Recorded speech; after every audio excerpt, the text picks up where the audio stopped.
अस्सलामुअलैकुम। उम्मीद है आप सब खैर आफियत से होंगे। नाज़रीन करामी, जाली EWS सर्टिफिकेट पर तारीखी फैसला। अदालत ने मोहम्मद फारूक का दाखिला मंसूख करने के फैसले को जायज़ करार दिया। नौजवान ने दोहरी पहचान और गलत बयानी से GMC जम्मू में MBBS सीट हासिल की। आप देख रहे हैं मेरे YouTube चैनल और मैं हूं आपके साथ मोहम्मद बाबर। एक तवील कानूनी जंग, खुफिया साजिशों और तालीमी निज़ाम से धोखाधड़ी के इल्ज़ामात के बाद बिलाखिर जम्मू कश्मीर व लद्दाख की अदालत आलिया ने एक फैसला सुनाया, जिसे न सिर्फ अदालती निज़ाम की फतह कहा जा सकता है बल्कि तालीमी निज़ाम में शफाफियत के लिए संग बील भी माना जा रहा है। आपसे गुजारिश है कि इस वीडियो को ज़्यादा से ज़्यादा शेयर कीजिए ताकि ज़्यादा से ज़्यादा लोगों को खबर मिल सके।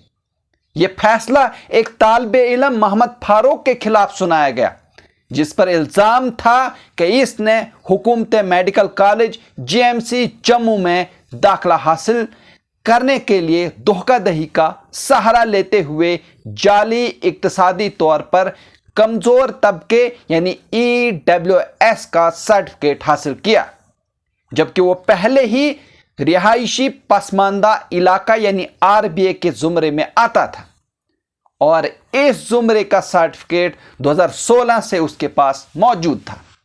ये कहानी इस वक्त मंजर आम पर आई जब नीट 2024 के एक और उम्मीदवार अंश महाजन ने अदालत में अर्जी दाखिल की।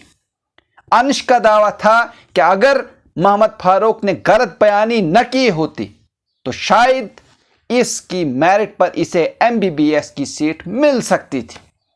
इस दावे की बुनियाद पर अदालत ने तहकीकात का हुक्म दिया और तहसीलदार रामबन की ज़ेर निगरानी एक इंक्वायरी कमेटी कायम की गई। इंक्वायरी रिपोर्ट चौंका देने वाली थी, यानी मोहम्मद फारूक पर न सिर्फ दोहरी पहचान रखने का इल्ज़ाम साबित हुआ बल्कि इसने एक से ज़ायद डोमिसाइल सर्टिफिकेट्स रखे थे, अहम मालूमात को छुपाया और झूठी दस्तावेजात के जरिए EWS का फायदा हासिल किया। रिपोर्ट्स में लिखा गया कि मोहम्मद फारूक ने दानिस्ता यानी चालाकी के तौर पर ऐसे बयानात जमा करवाए जो सच्चाई से कोसों दूर थे।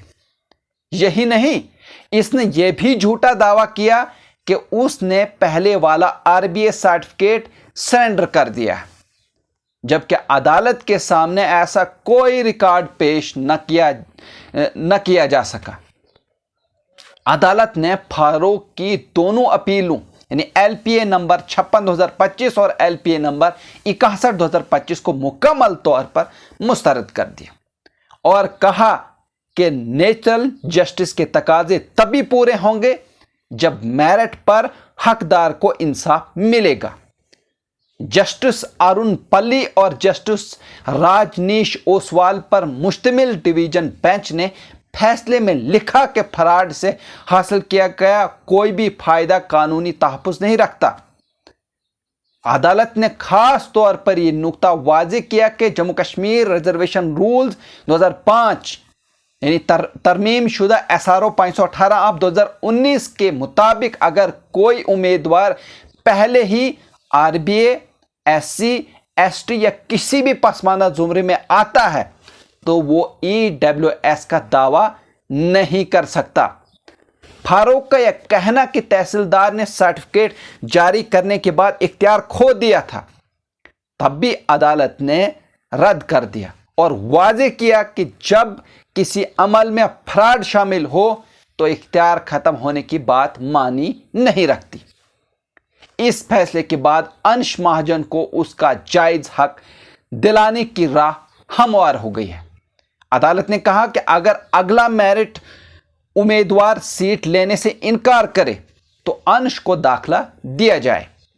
यह केस सिर्फ एक फर्द की बदयांती का मामला नहीं था बल्कि एक अहम समाजी और कानूनी मसले का अक्कास है, जहां तालीमी मौका को गलत तरीके से हासिल करके असल मुस्तहिकीन को पीछे धकेल दिया जाता है।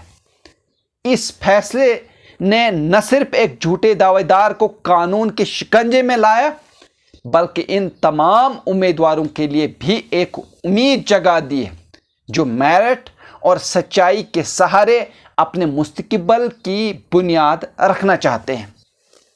جموں کشمیر کی عدالت نے ایک مرتبہ پھر ثابت کر دیا ہے کہ انصاف شاید دیر سے ہو لیکن ہوتا ضرور ہے، اور جب ہوتا ہے تو اس کی گونج پورے نظام میں سنائی دیتی ہے۔ جہاں ناظرین، اگر آپ اس طرح کے اور بھی نیوز دیکھنا چاہتے ہیں تو آپ ہمارے چینل کو سبسکرائب کر سکتے ہیں، لائک کر سکتے ہیں اور شیئر کر سکتے ہیں۔